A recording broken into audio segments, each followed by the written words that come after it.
cha Mwanzo, alafu nitasoma Ufunuo.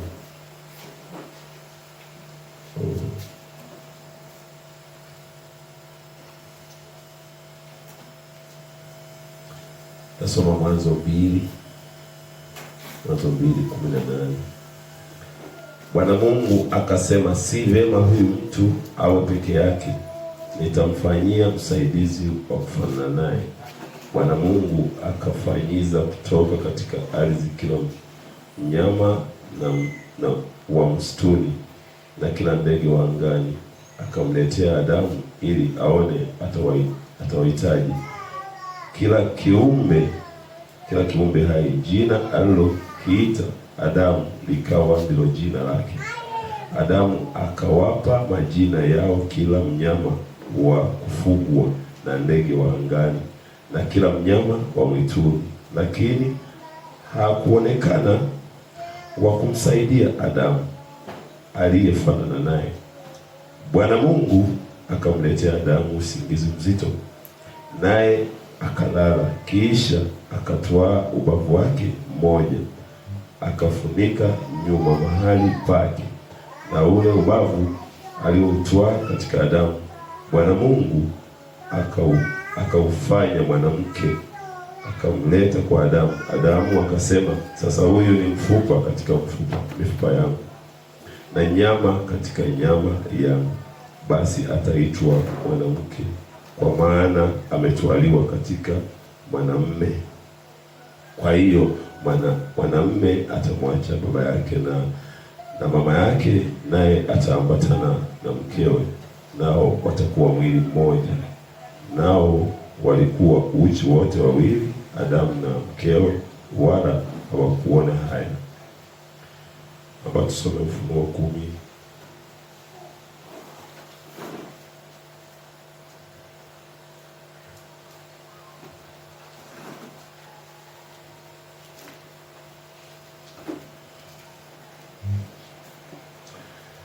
Kisha nikaona malaika mwingine mwenye nguvu akishuka kutoka mbinguni, amevikwa wingu na upinde wa mvua, na juu ya kichwa chake na uso wake ulikuwa kama jua, na miguu yake kama nguzo za moto, na katika mkono wake alikuwa na kitabu kidogo kimefunguliwa. Akaweka mguu wake wa kuume juu ya bahari na wa kushoto juu ya nchi, naye akalia kwa sauti kuu kama simba angurumavyo. Na alipolia, zile ngurumo 7 zikatoa sauti zao. Hata ngurumo 7 zilipotoa sauti zao, nalikuwa tayari kuandika. Nami nalisikia sauti kutoka mbinguni ikisema, yatie muhuri maneno hayo yaliyonenwa na hizo ngurumo 7, usiandike.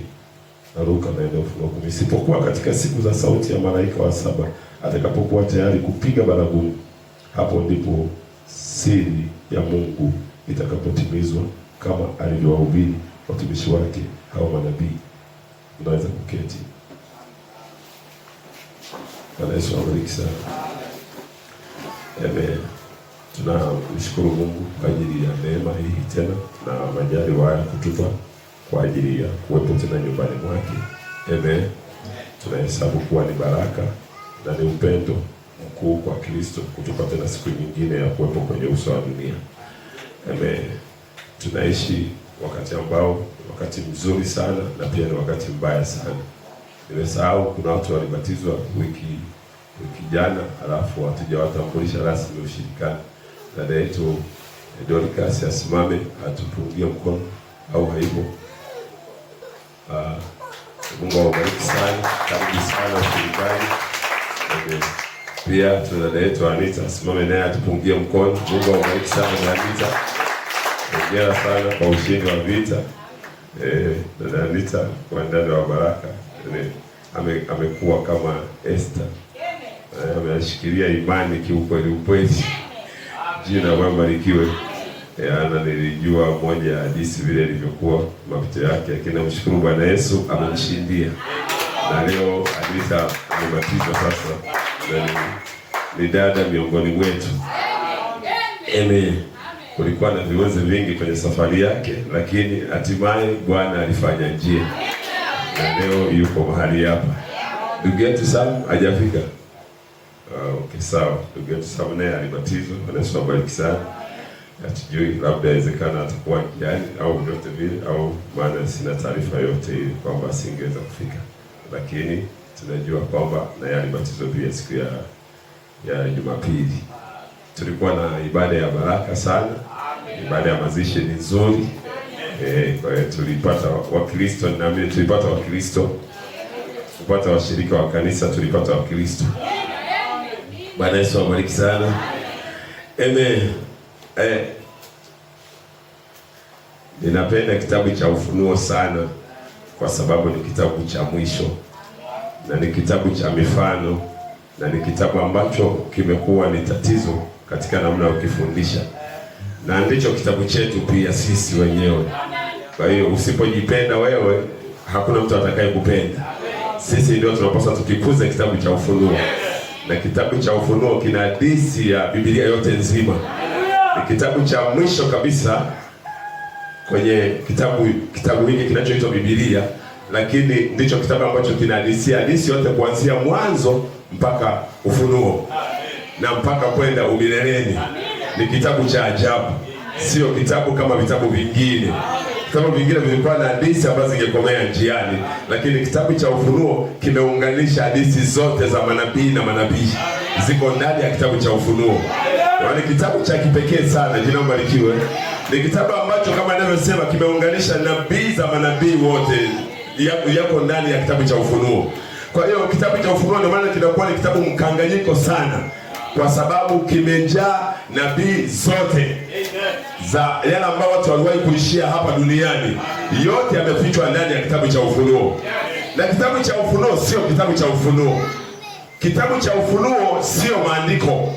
Kitabu cha Ufunuo sio haya makaratasi. Kitabu cha Ufunuo ni kizazi cha Ufunuo. Ni kizazi cha wakati wa mwisho.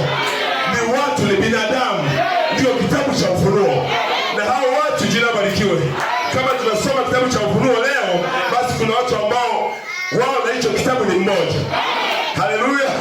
Na hao watu nataka nikwambia asubuhi ya leo, hao watu ni wewe, ni mimi na wewe. Kwa sisi ndio tuna vivuli vya manabii wote. Sisi ndio tuna mifano ya manabii wote. Haleluya. Tuliwakilishwa kwenye vivuli vyote vilivyopita. Wewe ndio safina iliyokuwa inajengwa. Amen. Wewe ndiye uumbaji. Uliposema hapo mwanzo, aliyekuwa anasema ni wewe. Wewe ndio ulikuwa mwanzo.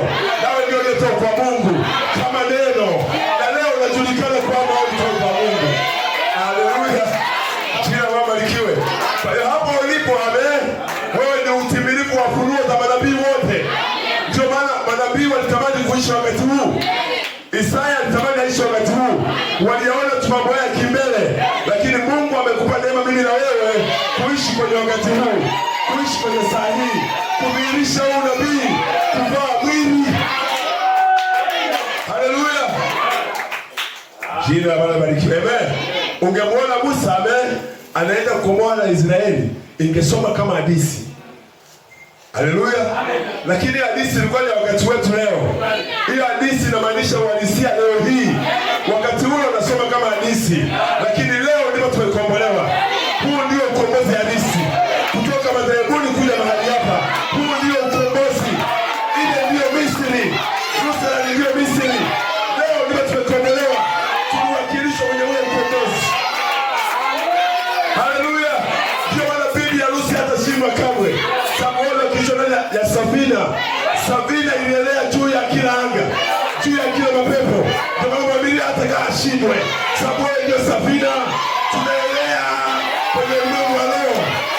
Tumeweka mapepo yote chini. Hakuna pepo la kumzuia bibi harusi. Haleluya. Sababu hakuna pepo ilizuia safina. Nao wakishwa ndani ya safina. Haleluya. Tutaenda mpaka kutia nanga. Amen. Kwenye vima vya Atlas. Na vima vya Atlas mara hii ni umileleni. Amen. Vima vya Atlas mara hii ni umileleni. Tutaenda mpaka umileleni. Hii safina inajengwa, inazidi kupaa kwenda angani. Tunazidi kukua ufunuo hadi ufunuo. Neno juu ya neno, imani juu ya imani. Ndivyo safina ilivyokuwa inasafiri. Kadiri mawimbi yalivyokuwa yanainuka, safina inaendelea. Jina la Bwana likiwe. Nini wanataka eti basi baki mimi mlivyo. Mimi ni tai. Tai analuka kila aina ya vikwazo. Kila aina ya vikwazo, tai anapepea juu ya anga. Jina la Bwana libarikiwe. Amen. Wacha nirudi kwenye hadithi yangu hii ndogo ambayo nimesoma kwenye kitabu cha Mwanzo. Amen. Mungu alipokuwa ameumba vitu vyote, akamletea Adamu aviite majina. Baada ya Adamu kuwa ameviita majina, ila Adamu akaonekana kuwa ni mpweke. Amen. Akaonekana kuwa ni mpweke na Mungu ikabidi ampe usingizi Adamu. Adamu alikuwa ni mfano wa Adamu wa pili ambaye alikuwa ni Bwana Yesu Kristo. Jina la Bwana libarikiwe. Lakini Adamu hakuwa Yesu Kristo. Amen. Ila alikuwa ni mfano wa Bwana Yesu Kristo. Maana hata Adamu yeye mwenyewe kuna siri zingine ambazo alikuwa hazijui. Mshukuriwe Mungu anaenda kujua siri ambazo hata Adamu hakuwa kuzijua. Jina la Bwana libarikiwe. Kwa maana kanisa hili halidanganywa. Amen. Kwa sababu Adamu na Hawa hawakuwahi kufahamu siri yote kamilifu. Ila kanisa hili linafahamu siri yote kamilifu. Amen. Nataka kurudi tu kwa Hawa kidogo. Jina libarikiwe. Baada ya kuwa Mungu amempa usingizi Adamu, alipompa usingizi Adamu, akawa ametoa ule ubavu mmoja ndani ya Adamu. Jina libarikiwe. Ndipo Hawa akawa amefanyizwa kutoka kwenye udongo, alafu akaletwa mbele ya Adamu. Alipoletwa mbele ya Adamu, Adamu akamuita jina. Alisema wewe ataitwa mwanamke. Aliyemuita jina mwenzake ni Adamu. Sio Hawa alimuita Adamu. Adamu ndiye aliyemuita Hawa. Aliyekuwa na siri ya mwenzake alikuwa ni mmoja. Amen. Yaani yeye Hawa alipewa tu jina. Utaitwa mwanamke. Maana yake aliyetoka kwangu. Lakini yeye Hawa kama Hawa alikuwa ajitambua yeye nani. Na ndicho ninachokihubiri mimi mahali hapa. Jina la Bwana libarikiwe. Kwa maana sisi hatuwezi kuamini ujumbe wa nusu awesi wa Pentecoste. Amen. Hizi ndizo siri ambazo ngurumo saba zilileta. Nabii alisema lazima kije kitu fulani kanisani kitakaloinua hapo mlipo. Na nimeshazungumza mahali hapa nikasema kwamba imani ya kuponywa mwili wako imehubiriwa na imeandikwa. Kwa hiyo imani ya kunyakuliwa pia itahubiriwa na imeandikwa. Haleluya! Ndio maana ufunuo wa imani ya kuponywa unaupata kabisa. Kwa kupigwa kwake mimi niliponywa. Ikishafunuka kwako, chochote unachoumwa, hakuna pepo linakaa mahali hapo. Amen. Ukishapata ufunuo wako, hakuna mshale wowote ambao unaweza kuelekezwa kwangu na ukafaulu, ukalipata kwa ufunuo, hakuna mshale unaweza kugusa kwako.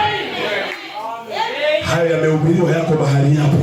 Lakini wakati huu ni wakati wa kuondoka. Na ujumbe huu ni ujumbe wa kuondoka. Huu sio ujumbe wa kama mahali hapa. Ujumbe wa Luso ulikuwa wa kama mahali hapa. Ujumbe wa Wesley ulikuwa wa shama mahali hapa. Pentecost ulikuwa wa shama mahali hapa. Ila ujumbe wakati wa mwisho ni ujumbe wa kwenda nyumbani. Haleluya.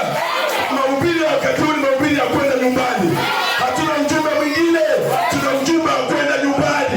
Na ngurumo saba zitaleta imani ya kunyakuliwa. Haleluya. Ngurumo saba ni yale mafunuo ya kisiri yaliyokuwa ndani ya zile nyumba. Amen. Malaika huyu anaposhuka na kile kitabu kidogo analeta siri. Siri kwa ajili ya kanisa.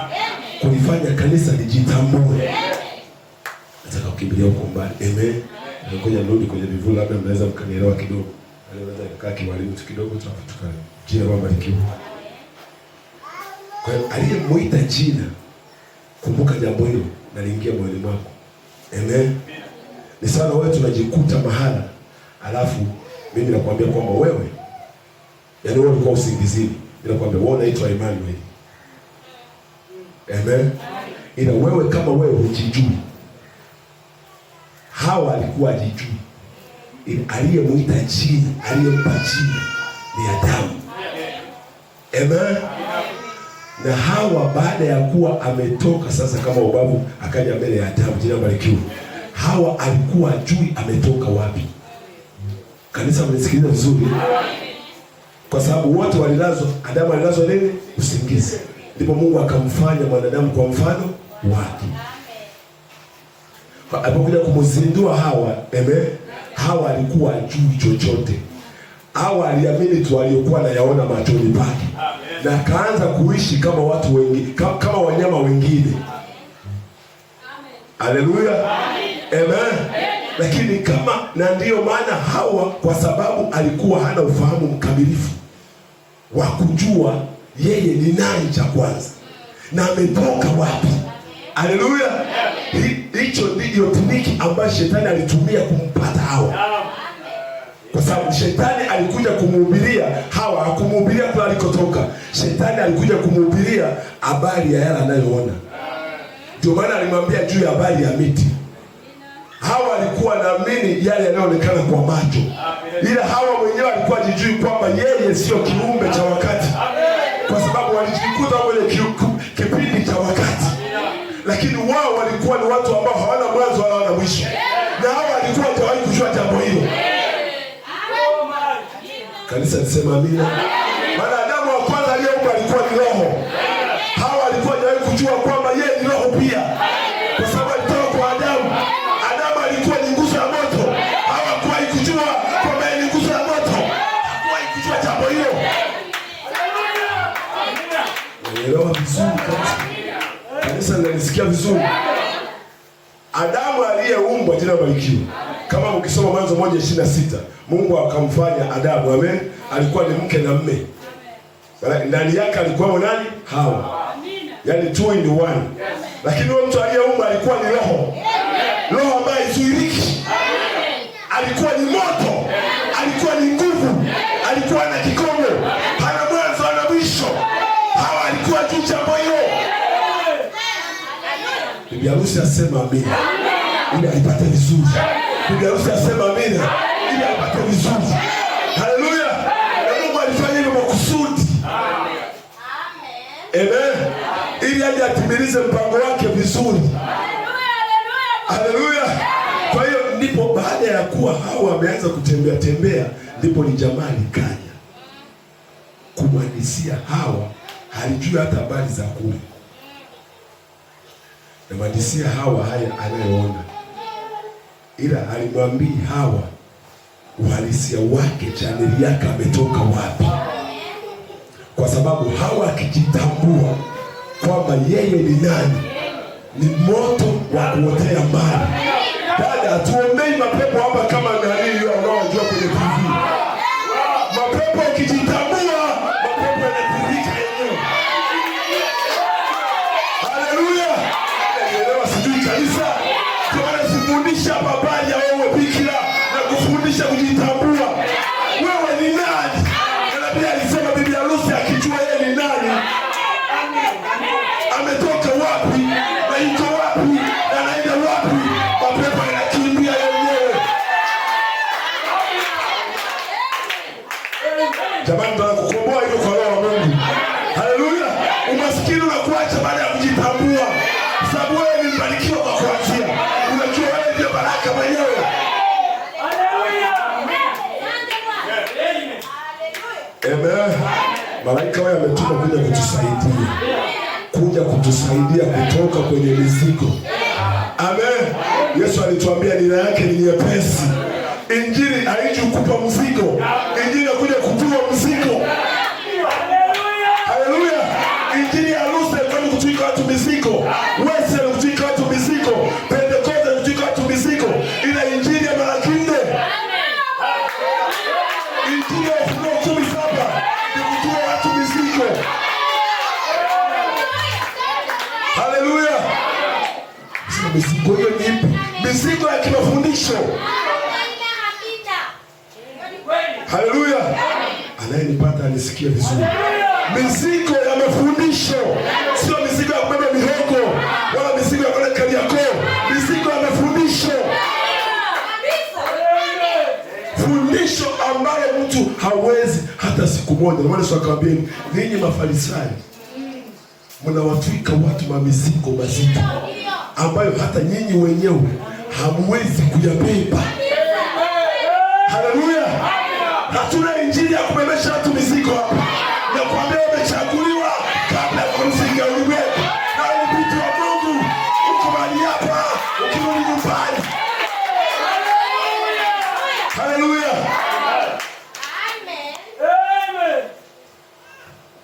na hakuna mimbara wala hakuna mhubiri wala hakuna mchungaji atakufundisha namna ya wewe kuacha dhambi.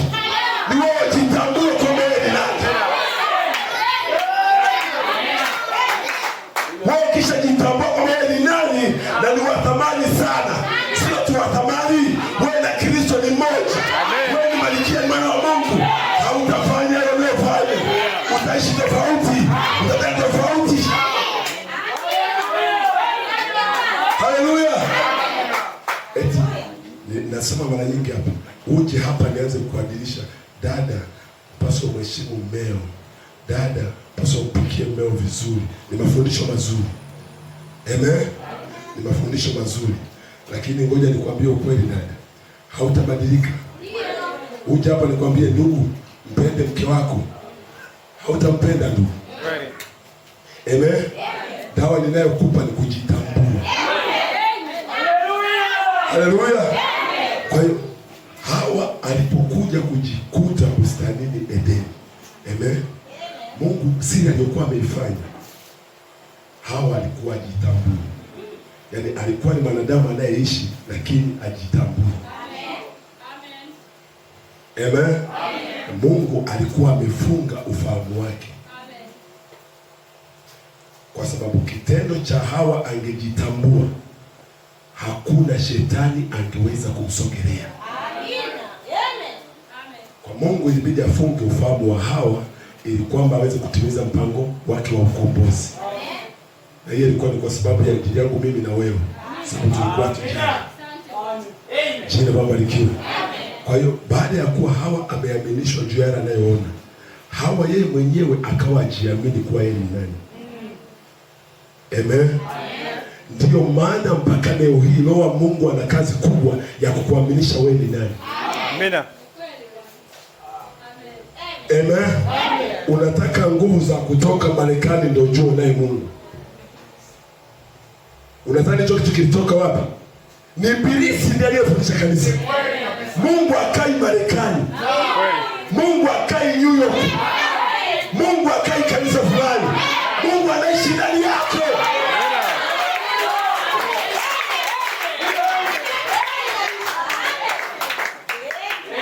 Lakini kanisa ndio likabadilika kuwa chombo cha Ibilisi, mtambo wa kuweza kuwadanganya watu, kuaminisha kuwa Mungu anapatikana mahali fulani. Mungu hapatikani mahali fulani.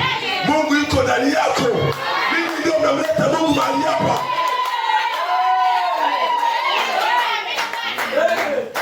Pia akawaambia hivi, Mungu amesema mhubiri haleti uamsho. Uamsho uko nani? Hauji na mhubiri, uko ndani ya waaminio wenyewe. Wewe ndio unataka kugeuza hali za mambo, sio mhubiri wewe mwenyewe. Wewe ndio kuifanya kanisa liwe moto.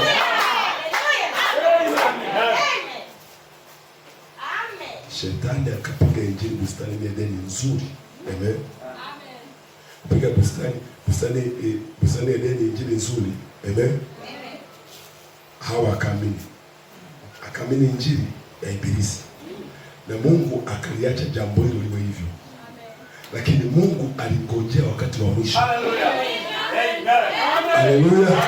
Mungu alingojea wakati wa mwisho ili aje aliambie kanisa, na kanisa sio yule, kanisa ni wewe. Haleluya.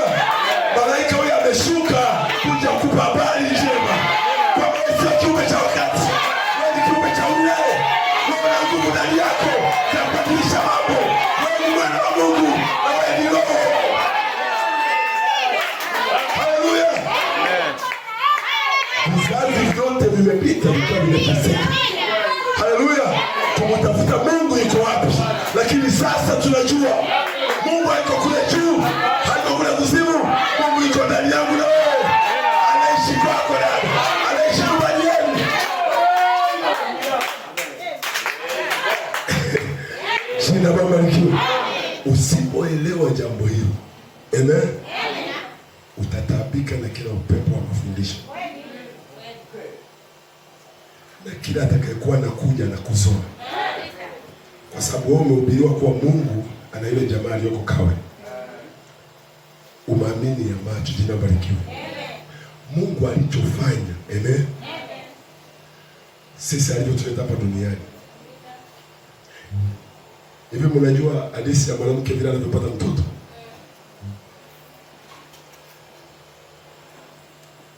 Mtoto anavyotoka kwa ndugu kwenda kwa dada, amen, anatoka akiwa ni damu, ila akifika kuingia kwa mwanamke, huyo mtoto anakuwa ni kiumbe hai kabisa. Jina barikiwe.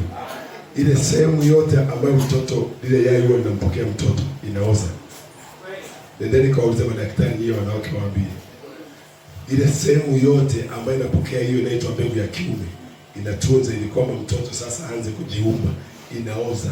Ozo, yani uozo unaojua wa kidonda. Sasa hiyo ni sayansi ya bure. Mungu anafanya nini? Jina barikiwe. Mungu anachokifanya, amen, alichokifanya Mungu alifuta taarifa zake. Amen. Mungu alipotuleta hapa duniani akafuta taarifa zote. Kwa maana unaona Mungu aliposhuka, ukisoma ile Ufunuo, ile muhuri wa 7, tunasema kwamba kapanikaa kimya. Jina barikiwe. Malaika hawakujua Mungu ameenda wapi, na wala Mungu yuko wapi. Na Mungu alipofika hapa duniani pia hakutaka ajulikane. Kwa maana maandiko yanasema hivi, Mariamu alipata mimba kwa uwezo wa nani? Si alitokea sehemu fulani, sio kanisa fulani. Mariamu yani ni kitu ambacho yeye mwenyewe hata ukimuuliza Mariamu umepataje mimba, alikuwa hawezi kuelezea. Lengo lake lilikuwa nini? Mungu alifuta taarifa zote, kwa sababu shetani alikuwa ni rahisi kumpata Mungu kama angejua chanzo chake ni kipi.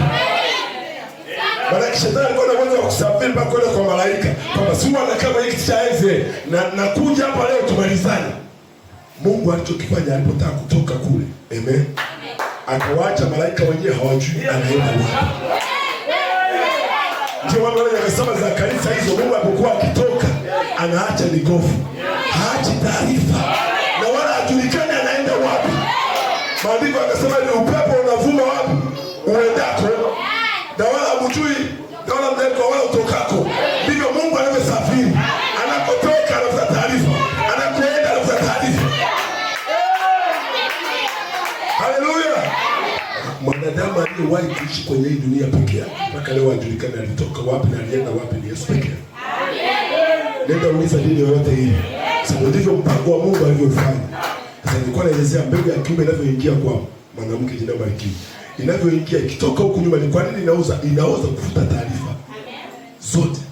Wala ukipanda maharage, sasa nikiongelea yenyewe wanawake kabla nasema kwamba na waongepe, ukipanda maharage, unapopanda hiyo mbegu uliyopanda ya harage lazima ioze.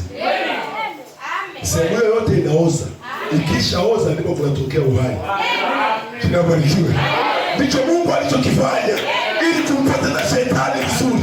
Ndio maana Mungu alituma hapa duniani akapoteza taarifa zetu zote. Ikaonekana mbinguni hatupo, ila tukitafutwa hapa pia hatupo. Amen. Nisha kujiuliza kwa nini Yesu aliko pale katikati kati ya mbingu na dunia. Nisha kujiuliza jambo hilo. Na baada ya kuwa amefuka, jina barikiwe, ndipo ukisoma ile Matendo 2 inasema kwamba Mungu amemfanya Yesu Bwana wenu. Amen. Mungu amemfanya kuwa Bwana. Amen.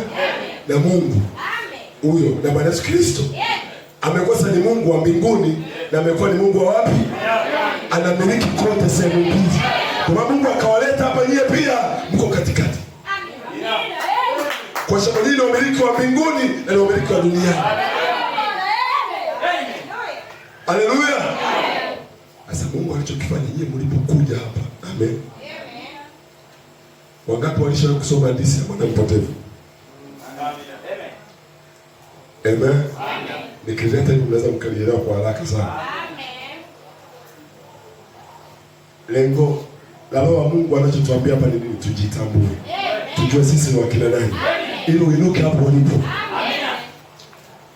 Huyo mtoto alikuwa ni mtoto wa mfalme, tajiri kabisa. Akafikia mahala akadai ulisi wake. Alipodai ulisi, babake akasema hamna shida.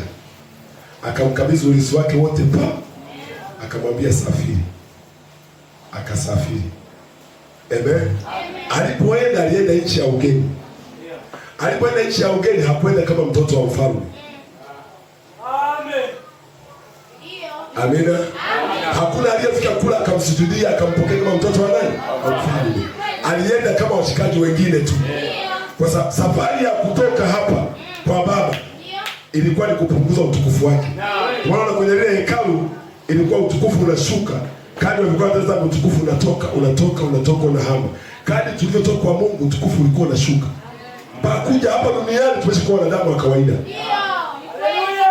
Na sisi na wewe ukajiona unafanya kama vile na nguruwe. Kumbe wewe sio nguruwe.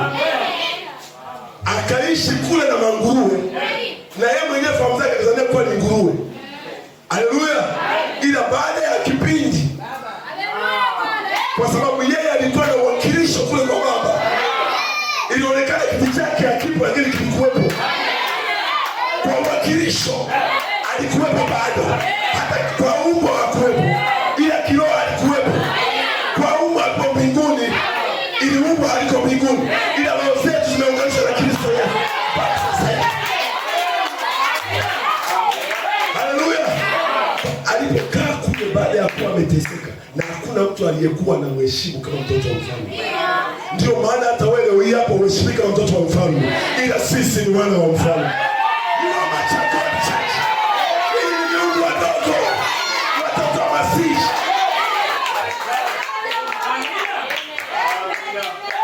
Akala ulisi wake wote, akumaliza ulisi wake wote, amen.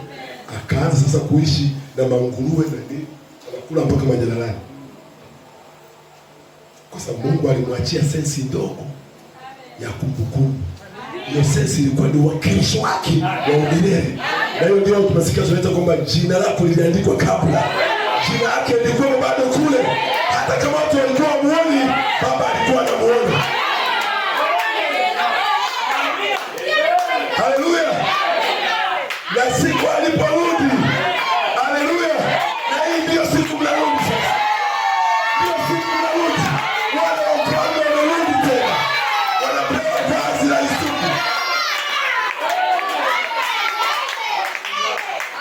Ni kwa nini Mungu alifanya hivyo? Amen.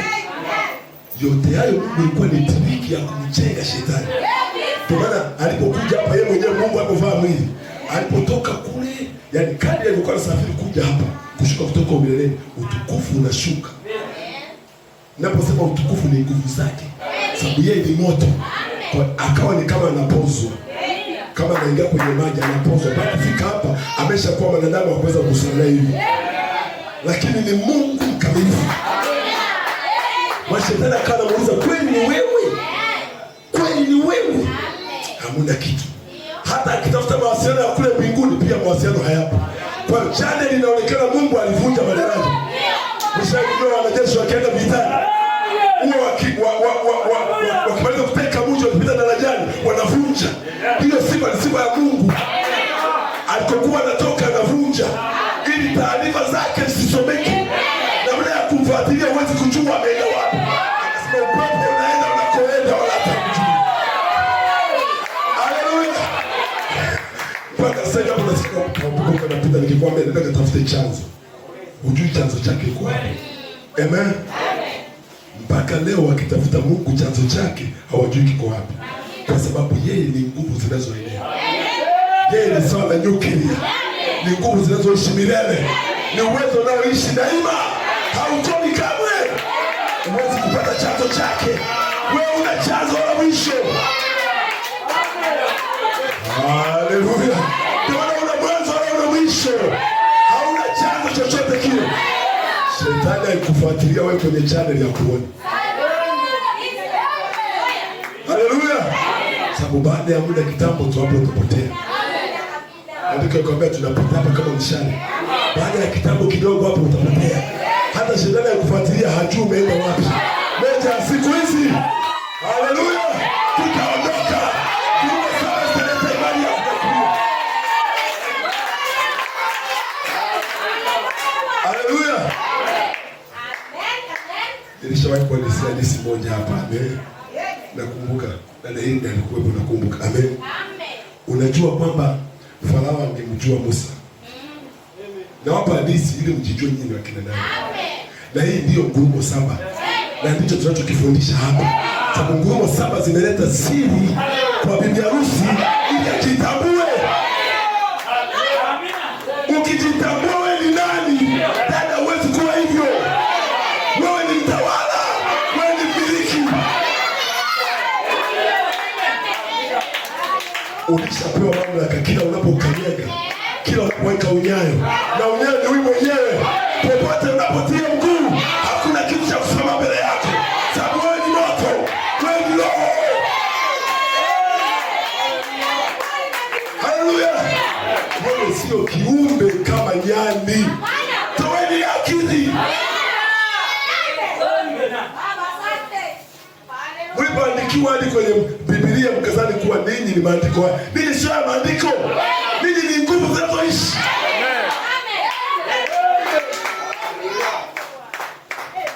Utasema unayapata wapi? Jina barikiwe. Mungu amejifunua. Biblia ya kwanza kabisa Mungu kuandika ilikuwa ni zodiac. Amen. Zodiac ilikuwa inaonyesha kuja kwa kwanza kwa Mungu na kuja kwa nini? Kwa pili.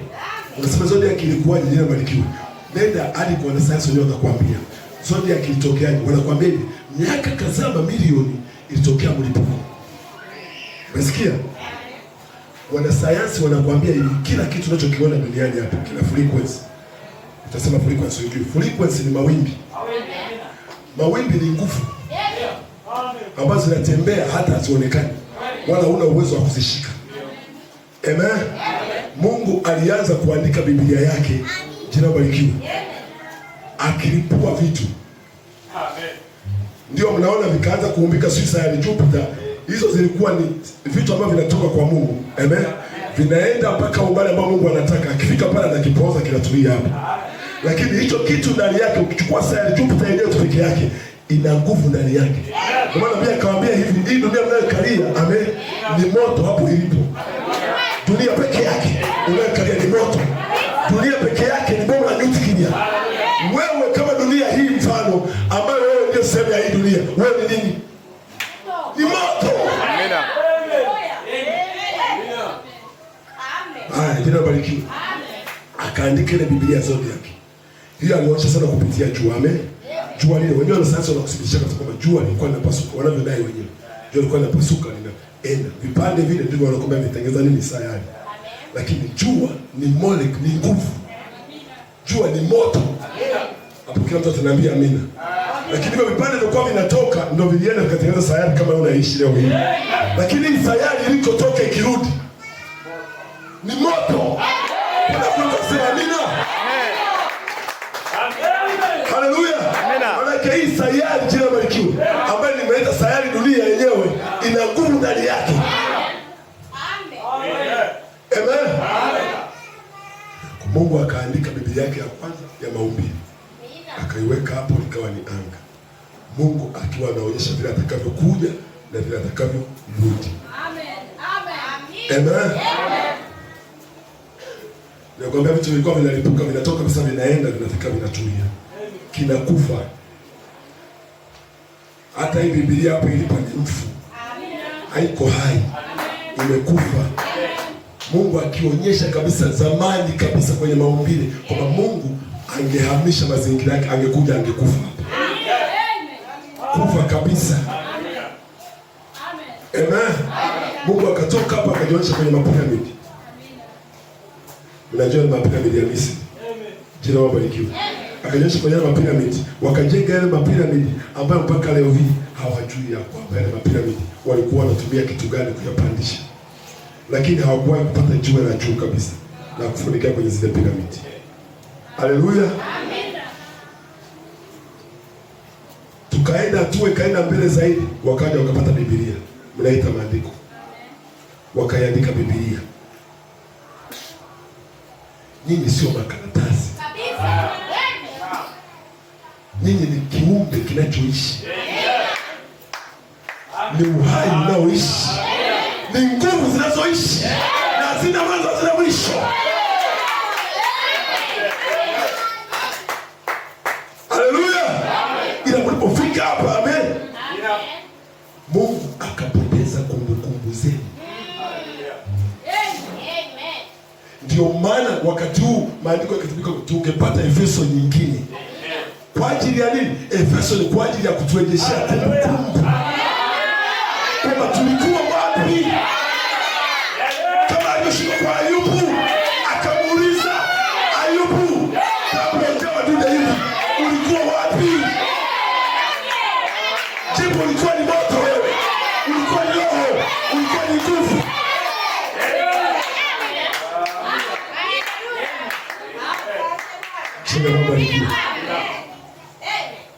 Sasa ndipo mkaandikiwa Biblia. Biblia ikaanza kutoa elimu, ikatoa elimu ambayo watu wakaanza kutafuta, hawajui hata wametoka wapi wala wako wapi wala wanarudi wapi. Shukuru Ufunuo 13:4 kwa ajili ya hizo ngurumo. Maana yeye malaika aliambiwa, Yohana aliambiwa